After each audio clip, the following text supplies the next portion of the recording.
after. Base runway 36 right, clear to land 36. The red dot after.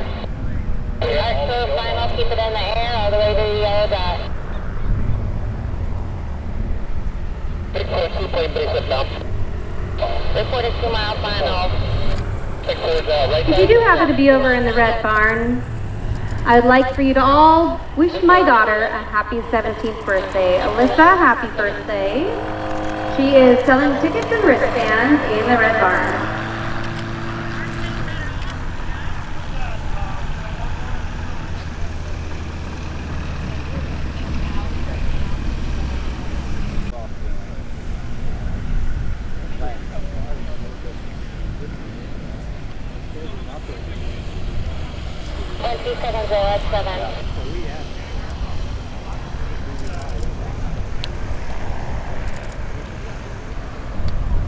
First run down to proceed northeast on the zero turn. Looks like we just got 2 thumbs up from Rory from his trip with Hal. What do you think? Was it super great? Yeah. What was your favorite part?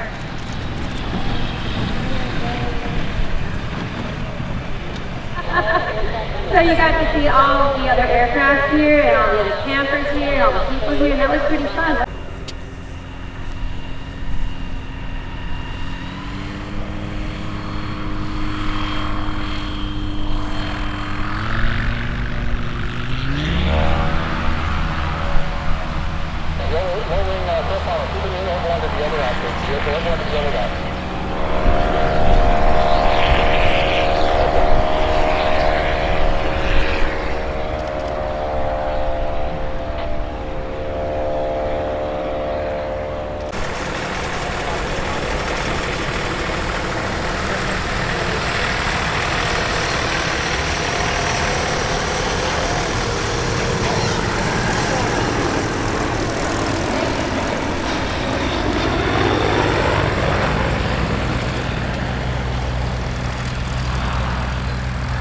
We have a loss of confused pilot we're dealing with right now on the other tower frequency. So be careful. Appreciate your patience. Hold for 361. Hold short. Sorry, just a minute. Good there.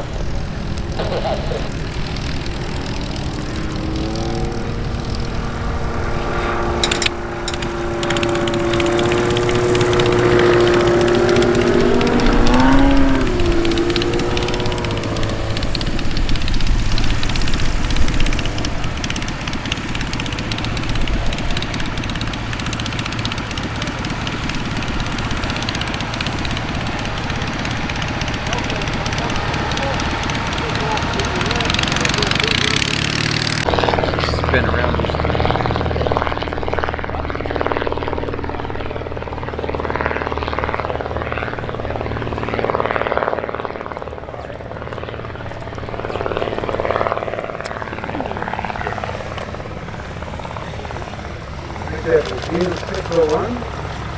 It's hard to tell, you know, they're very similar, 750 or 7, but an arrival coming in, because he obviously didn't take off here in front of us, so people can come into the field throughout the day as long as the field is open.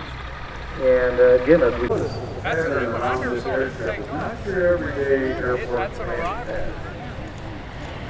These guys are not allowed to fly over any assemblies of people or vehicles or anything like that. They have to stay away from the campground.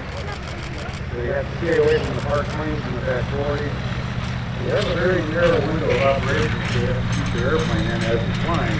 And they do a heck of a job of it. They're all good pilots. So there's no real yahoos out here. Some of us look like yahoos, but we know how to fly. We have a yeehaw. Steve Henry, of course, hired, and he's here from Sebring, Florida, so he's out, so he's giving demonstrations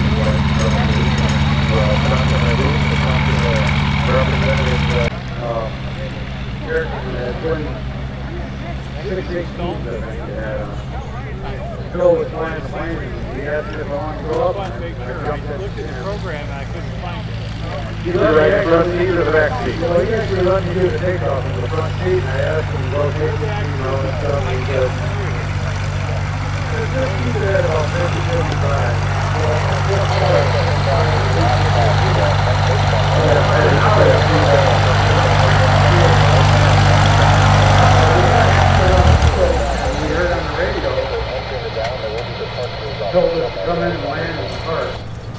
tell you what, watch this aircraft take off. It's an amazing climb they have.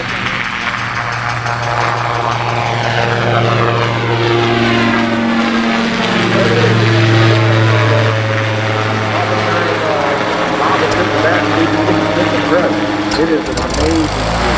Yeah. And that was just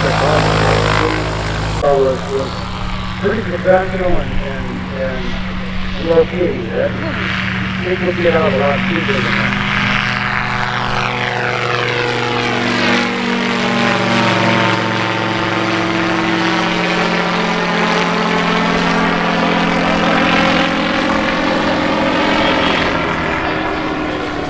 Of course, we're trying to give everybody a chance to fly here tonight. All right, well, history here, taking off the ready of Mr. Mike. There's your anchor, flying that quick silver and that.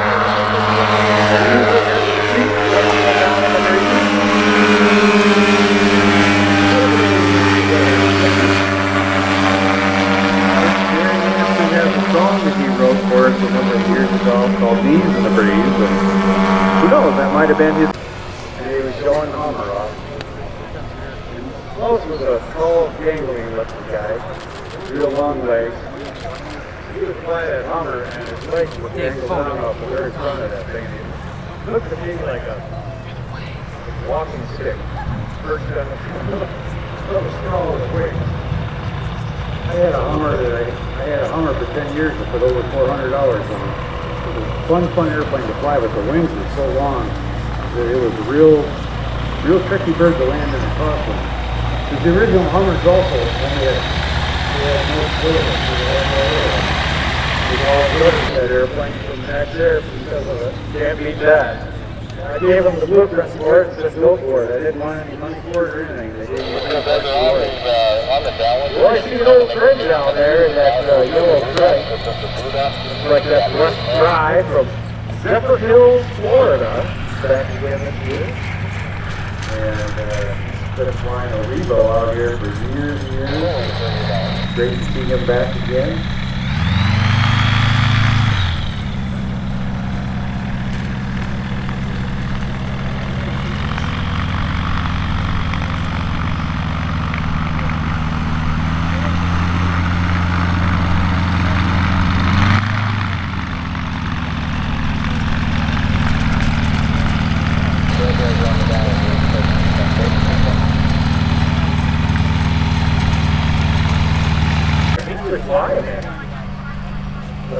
Speaks a lot to the capabilities of the craft when you can fly contract all the way to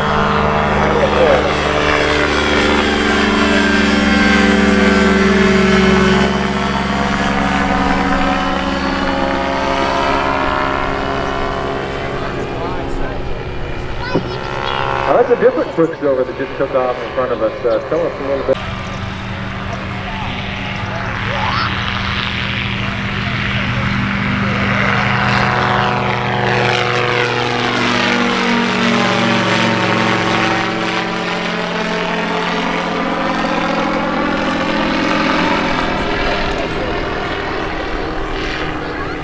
Again, getting back to the forums tomorrow.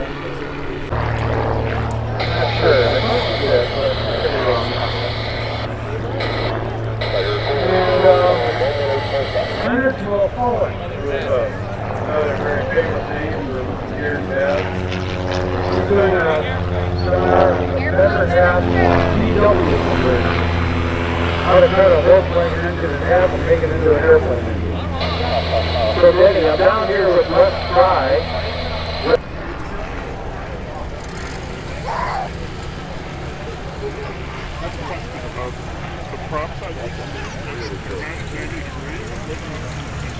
Yeah, the idea is for those of you that came out to watch some of the power paragliders and parachutes, they're on the south end of the tower here. So they want to get their motors warmed up. They will lay out their seats when they're ready to start getting ready to take off. And so you want to watch how they do that.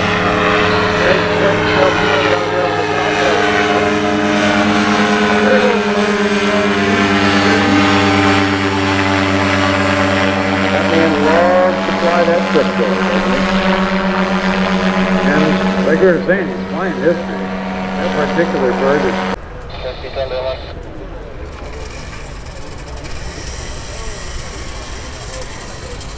Well, looks like Les has got his passenger strapped in the back there. He's Revo getting ready to do a really exciting flight. And you know, there's no better way to see the sights and sounds of AirVenture throughout the week. Right here on the front funnel though. I know that I used to fly Halo. A buddy of mine was at a site helping me fly in. And I thought, no problem. It's going to be easy. You'll get a good flight away.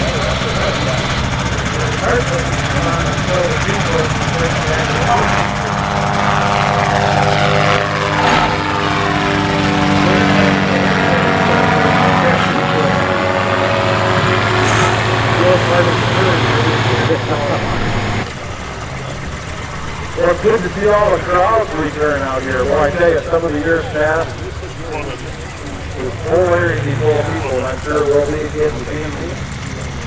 Somebody think you celebrate Cole's 40th anniversary? Of course, it's 75 plus 1 for the World War II aircraft this year. You will see the rainbow cloud out there.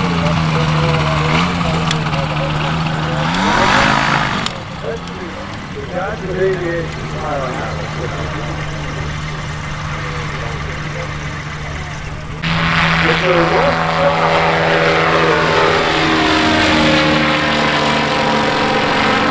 But then we're flying aircraft, of course, the Triton hangs like a pendulum underneath of that flying wing, and Wes talked to us over the last couple of years about the flying aircraft, tremendous capability.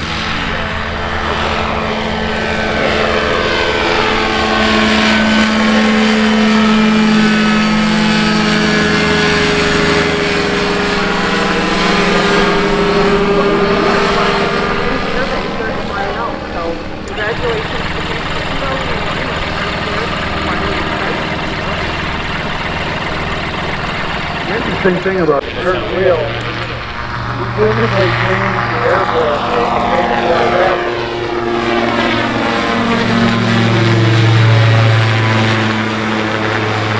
real engine. Right, just off at 25, 30 miles an hour, another 30, 35, just get it leveled off.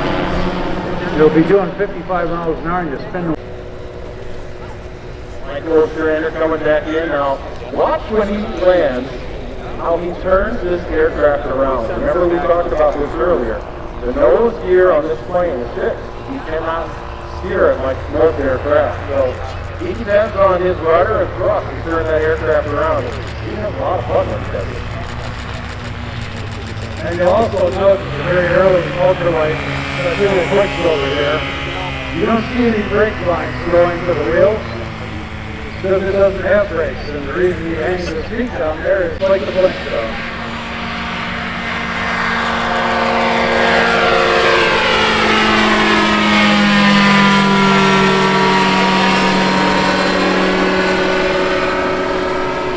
I never had brakes on my Phantom.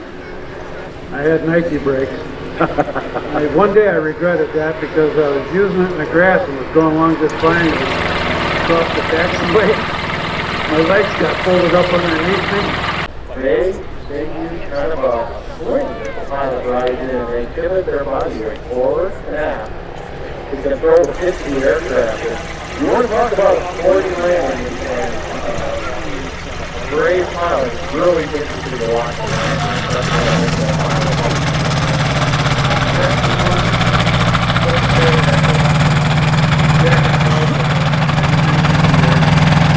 Looking about the pterodactyl again is another aircraft that grew out of a hang glider.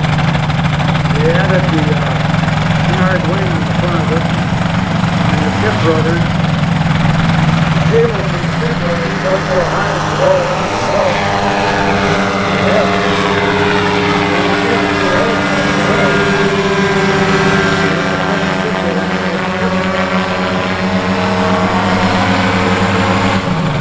The canard was controlled by a stick on the side.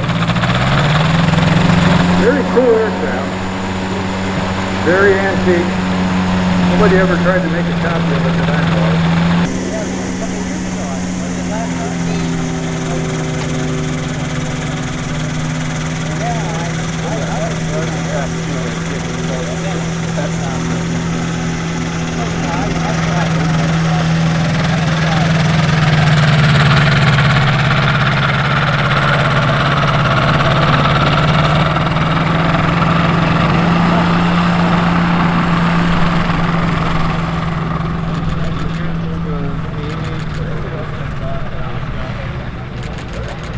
If you're new to the aircon, yeah, that was one they just recently introduced, so I'm excited to see that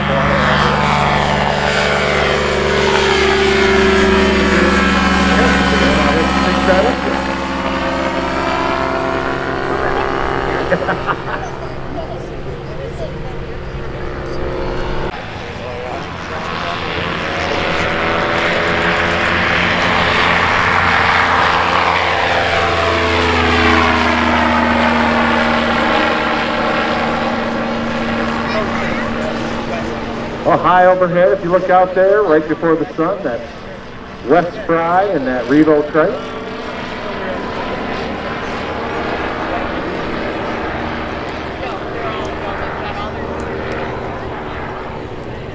They'd be lighting the world with LEDs, so they would get as bright as they get. First stroke light I had on my van drew no less than 6 amps operating, almost 10 amps sometimes. And when I retrofitted it with LEDs, the LEDs were brighter and only pulled a quarter of an amp. Not only that, Danny, they last longer. They last forever. How many times have you had to replace a headlight in your aircraft? That's not an issue anymore. Not an issue.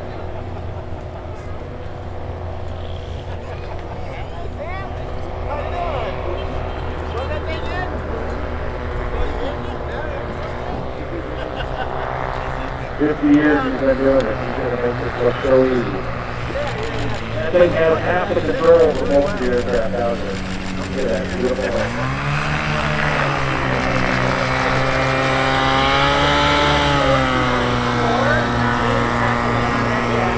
There you go, give Mike Oshkosh a giant wave. Why Sam didn't come back this morning. Landed out there. Still flying. So probably most of them in that aircraft. You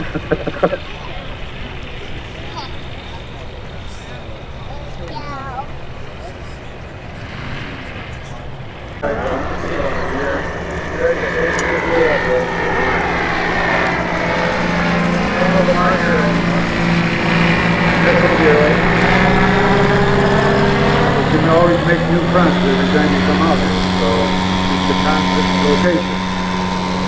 You never end making fronts, you never end having them.